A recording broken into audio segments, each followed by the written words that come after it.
News, Nairobi. In 2014, the then Education Cabinet Secretary, Professor Jacob Kaimenyi, directed all heads of public secondary schools to release with immediate effect Kenya Certificate of Secondary Education (KCSE) certificate being withheld due to non-payment of fees. 2 years later, in 2016, Teacher Service Commission followed that communication with another directive to heads of public schools, ordering them to immediately release any certificate held by institutions to their former students. Yet 5 years later, the directive hasn't been implemented, and as Shadrach Meet in our report, even the government itself seems to have run out of options on the way forward. Simon Hamala from Mukwa village in Bungoma County sat for his Kenya Certificate of Secondary Education exams in 2015. But he has had to endure the hard village life with every prospect of furthering his education growing slim. He is unable to collect his KCSE certificate from St. Anne's Mukwa Secondary School in Bumula due to the big fee balance he owes the school.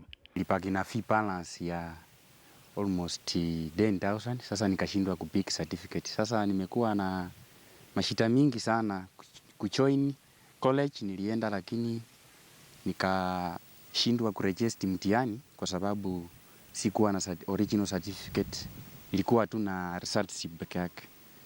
He had big dreams, but the big ambitions he had seemed to be dying off. He took the painful decision to suspend his college education after he was unable to register for the college exams due to lack of Form 4 certificate. Nimeamua kutifaa, nikae nyumbani, nifanye na mama kazi kupanda viazi ili niweze kupata hela za kuenda kuchukua certificate shuleni ndio niende nikaregister mtihani. His story is not any different from Jacqueline Angela, who sat for her KCSE exams in 2016. Pesa ya kuenda kuchukua certificate sina juu wazazi nilijaribu kuuliza babangu akasema hana pesa ya kutosha. Besides being unable to join college, she cannot get any stable job. She hopes to use the little wages she gets by working at this small village eatery to clear a fee balance of 7,000 shillings she owes her former school so she can be given her certificate. Unaweza enda utafute kazi, wanakuuliza at certificate, unashindwa. Sasa hiyo imekuwa challenge kubwa, nimeshindwa.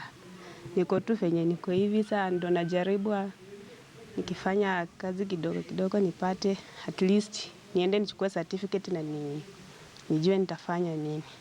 On July 16, 2014, the then Education Cabinet Secretary Professor Jacob Kaimenyi issued a circular directing all heads of public secondary schools to release all certificates being held due to non-payment of school fees.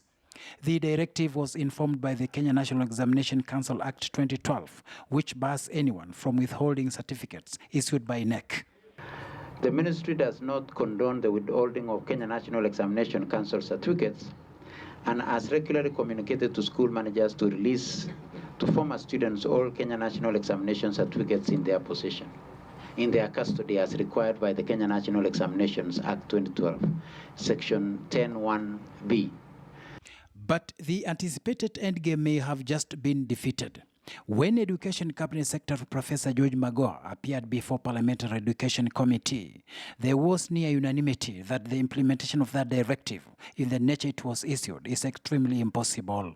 We shall issue another circular, but as to sanctions, I need to be guided. What sanctions can we do? And we leave it there, and I also pray that it doesn't come back again, because I feel completely impotent over this issue. Who are these students or parents who are completely unable to pay fees so that the certificates are given out? We know quite a number of our parents, some of them even the working class, who are just careless and they don't want to pay fees. We need really to sieve and get these ones out, but for the very child who is coming from a completely poor family, that certificate, I think the Cabinet Secretary should have the power to ensure that that certificate gets to that child. First, the MPs wanted the Minister of Education to give a fee waiver for all fee balances owed by former students, a thinking which, according to the government, cannot be executed just yet. So could the Cabinet Secretary tell us what he's doing to bring this matter to a rest so that we shall not bring him again here for the same question. The ministry has no legal provision for a waiver, but we know the government has said that we should not hold any certificates, and there's a circular to this effect. So maybe the question that should come to the ministry: what have you put in place to ensure that your officers on the ground do not actually hold on the certificate and destroy lives of most of our graduates? Between 2014 and now, there have been at least 4 cabinet secretaries manning the education docket. Yet not a single one of them has ever come close to solving the problem. When Professor Magua was called upon by the MPs to punish school heads for disobeying a government circular, he declined. That it should empower us to be punitive, which means we should enact a law which can give us the powers to punish the teachers.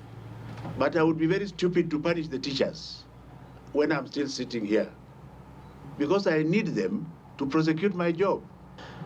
Can we ensure that all certificates by 2014 should not be in offices of principals? For example, that is it. Even if they started 1990, some of them are in the 90s and 80s.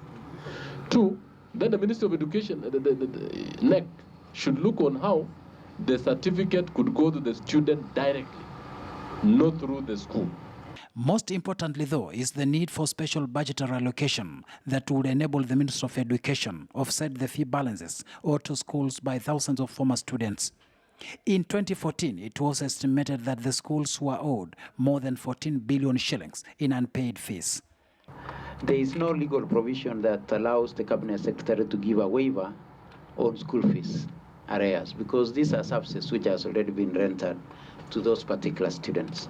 Now, if you want to suggest that the government should waive the fee, that would only be reasonable if we are ready to work together and we come to you with a figure, and then you help us to pass that figure in a supplementary budget.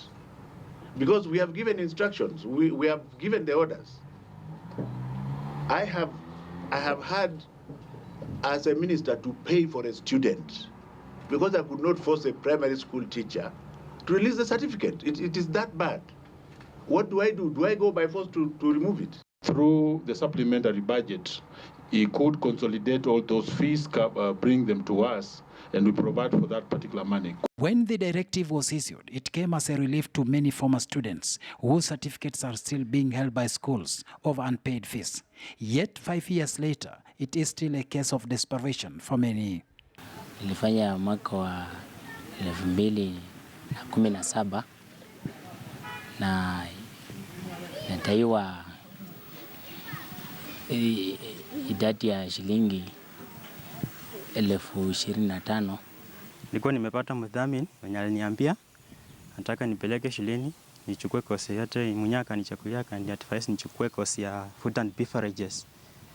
Lakini venye nilienda nikuchukua research slip sikupewa. It is generally agreed that withholding student certificate is criminal, a fact that cannot be disputed. But the huge amounts of money schools are owed by former students may require a more pragmatic approach beyond just issuing circulars.